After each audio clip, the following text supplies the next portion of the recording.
시련을 통해 위대해진다. 이 인생에서 가장 바람직한 모습은 무엇인가? 그것은 자신이 정말로 좋아하는 일을 실천하는 것이다. 라듐을 발견하기로 마음먹은 뒤에는 라듐 이외의 다른 어떤 것은 전혀 생각하지 않은 퀴리 부인처럼 말이다. 퀴리 부인은 앞으로도 천년은 더 기억될 극소수의 위대한 여성 과학자 중 한 명이다. 그녀의 원래 모습은 수줍고 소심하지만 위대한 과학자들조차 발견이 불가능하다고 여긴 화학 원소를 분리해냈다. 그녀는 과학에 알려진 다른 어떤 원소와 비교해도 무척 새로운 것, 즉 끊임없이 에너지를 내뿜는 원소를 발견했다. 그리고 그것을 라듐이라고 명명했다. 라듐은 우리가 여전히 싸우고 있는 암과의 전쟁에 가장 크게 이바지했다. 라듐으로 인해 수천 명의 암 환자가 완전히 치유되거나 끔찍한 고통을 크게 완화시킬 수 있었다. 완치되지 않더라도 환자들의 수명이 여러 해 느는 경우가 많았다. 그녀는 1903년 물리학 분야에서 뛰어난 업적을 이루어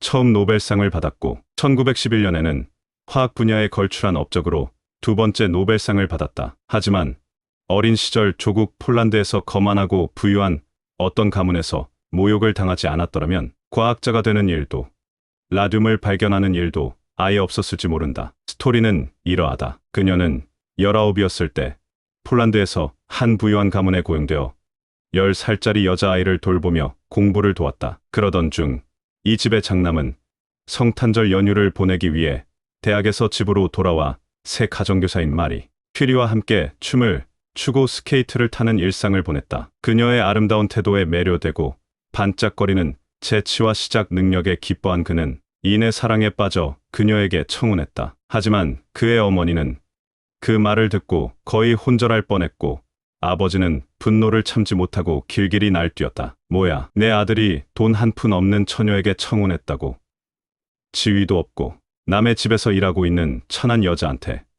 그녀는 이 모욕에 큰 충격을 받았다. 결혼에 대한 생각은 모두 접고 파리로 가서 공부하며 평생 과학자로 살기로 결심한 순간이었다. 그녀는 지나칠 정도로 수줍고 소심해 친구를 잘 만들지 못했고 너무 학업에만 열중해 친구를 위해 시간을 낼 수도 없었다. 그녀는 공부하지 못하는 시간은 모두 잃어버린 시간이라고 생각했다. 그녀는 가정교사로 일하며 저축한 얼마 되지 않는 돈으로 4년 동안 살아야 했고 추가로 들어오는 돈이라고 해봤자 폴란드에서 수학교사로 일하는 아버지가 때때로 보내주는 소액의 루브라뿐이었다. 그녀는 하루에 3실링으로 살아야 했다. 방세, 식비, 의료비, 난방비, 대학에서 써야 하는 용돈 등을 모두 마련하려면 극도로 절약해야 했다. 그녀가 살던 방에는 창문이 하나뿐이었고 그마저도 천장에 낸 채광창이었다. 가스, 전기가 없는 것은 물론이었고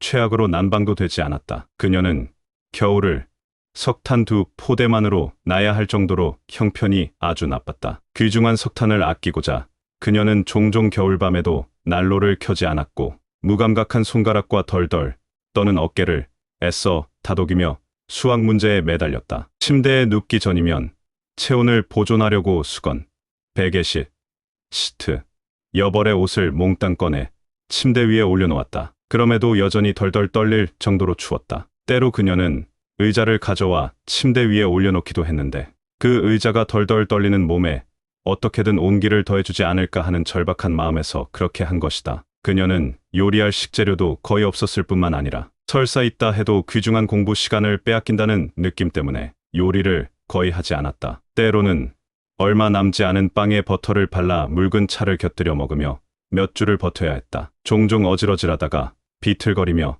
침대에 쓰러져 의식을 잃기도 했다. 의식이 돌아오면 그녀는 스스로 물었다. 내가 왜 기절했지? 그녀는 학업에 극도로 열중했고 그야말로 지식에 대한 깊은 열망에 사로잡혀서 굶주림에 전혀 동요되지 않았다. 추위조차 그녀의 내면에서 불타오르는 불꽃을 꺼뜨릴 수가 없었다. 파리에 도착하고 3년 뒤 마냐 스크워도프스카는 그녀가 사랑을 느낄 수 있는 유일한 부류의 남자와 결혼했다. 그녀처럼 과학에 완전히 헌신한 사람이었고 이름은 피에르 퀴리였다. 그는 겨우 35이었지만 프랑스에서 가장 저명한 과학자 중 한 사람이었다. 3년 뒤 퀴리 부인은 박사 학위를 준비했다. 학위를 얻기 위해서는 독창적인 연구를 하고 그 내용을 보고서로 완성해야 했다. 그녀는 최근에 발견한 수수께끼를 풀기 위해 연구에 연구를 거듭했다. 그것은 우라늄이라 불리는 금속이 광선을 발산하는 이유를 알아내는 것이었다. 위대한 과학적 모험의 시작이자 화학의 매혹적인 수수께끼를 파고 들어가는 여정이었다. 퀴리 부인은 어떤 물질이 그런 신비로운 광선을 발산하는지 알아보기 위해 기존에 알려진 모든 화학 물질과 수백 가지의 광물을 검사했다. 마침내 그녀는 그 강력한 광선이 어떤 미지의 원소 때문에 발사된다고 결론을 내렸다. 그리고 퀴리 부인의 남편 피에르 퀴리도 자신이 하던 실험을 그만두고 신비로운 새 원소를 발견하려는 그녀의 연구를 도왔다. 몇 달 동안 실험한 뒤 퀴리 부인과 남편은 과학계에 폭탄이나 다름없는 충격적인 보고서를 제출했다. 부부는 우라늄의 방사선보다 200만 배 더 강력한 방사선을 지닌 금속을 발견했다고 보고했다. 이 기적적인 금속의 광선은 나무, 돌, 철, 구리를 관통할 수 있으므로 오로지 두꺼운 나판으로만 막을 수 있었다. 보고서에 쓴 것처럼 이 발견이 사실이라면 과학자들이 몇 세기 동안 믿어온 근본적인 이론이 완전히 전복시킬 것이었다. 그들은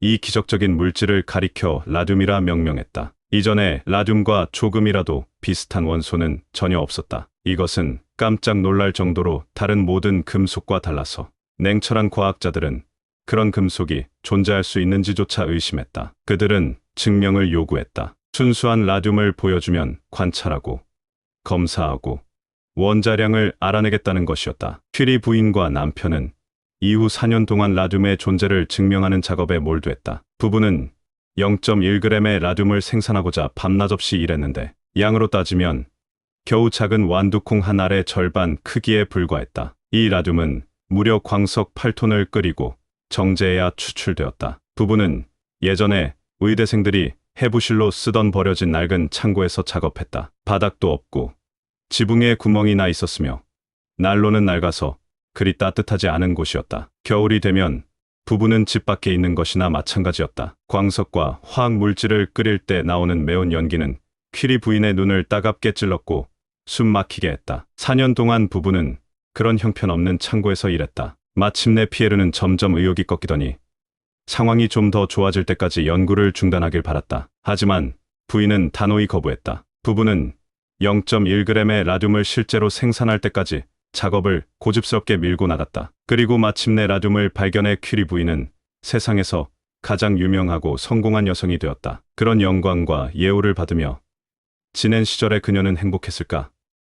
그렇지 않았다. 끔찍하게 낡은 창고에서 흙바닥을 밟으며 연구에 매진했던 4년이 인생에서 가장 행복했노라고 분명하게 말했다. 추위로 몸을 덜덜 떨었고 피로로 쓰러지기도 했지만 자기가 정말 사랑하는 일에 모든 시간을 쏟아 부은 나날이었다. 라듐은 생산하면 곧바로 수익을 낼 것이므로 퀴리 부부가 상업적인 라듐 제조자로부터 사용료를 받는다고 해도 부부를 비난할 사람은 없을 것이다. 그런 막대한 사용료는 부부와 두 딸에게 평생 동안 수익을 보장하고 힘들고 단조로운 일에서 벗어나게 하며 심화 연구를 위한 멋진 연구소를 지을 수 있게 해줄 것이다. 하지만 퀴리 부인은 자신의 발견에 대해 단 한 푼의 돈도 받지 않겠다고 선언했다. 그것은 인간의 본성에 대해 다시 깨닫게 하는 일대의 사건이었다. 그녀는 이렇게 말했다. 돈을 받는 건 있을 수 없는 일입니다. 과학 정신에 위배되는 일이니까요. 게다가 라듐은 질병 치료에 활용될 겁니다. 환자를 도와야 할 상황에서 그걸로 이득을 보려 한다는 건 있을 수 없는 일이에요. 그녀는 예수와 같은 이타심으로 엄청난 부와 상대적 빈곤, 그리고 편안한 삶과 봉사하는 삶 사이에서 모두 후자를 선택하는 결단을 내렸다. 이 내용은 데일 카네기의 인생경영론에서 퀴리 부인의 사례를 가져온 것이다. 이 책, 인생경영론에서는 전 세계적으로 활약이 대단했던 60인의 각계각층 인사들의 짧은 전기를 소개하면서 그들이 성공한 과정을 핵심 추적하고 있다. 퀴리 부인은 대부분의 여성이 과학 분야에 진출하지 못했던 시대에 각기 다른 분야에서 노벨상을 수상하는 커다란 업적을 남긴 위대한 과학자다. 노벨상을 받은 최초의 여성이며 노벨상을 2번 받은 최초의 인물이고 서로 다른 분야에서 수상한 것으로는 역사상 유일하다. 퀴리 부인의 위대한 점은 가난한 시절에 자신이 품었던 고결한 학문의 정신을 끝까지 간직했다는 데 있다. 그녀는 과학과 부귀영화는 함께 갈 수 없다고 생각하고 학문에 임했다. 뿐만 아니라 어린 시절 극도의 가난을 겪었기에 부인은 타인의 고통에 공감하는 능력도 갖고 있었다. 때문에 암 환자가 라듐 치료를 받아야 하는데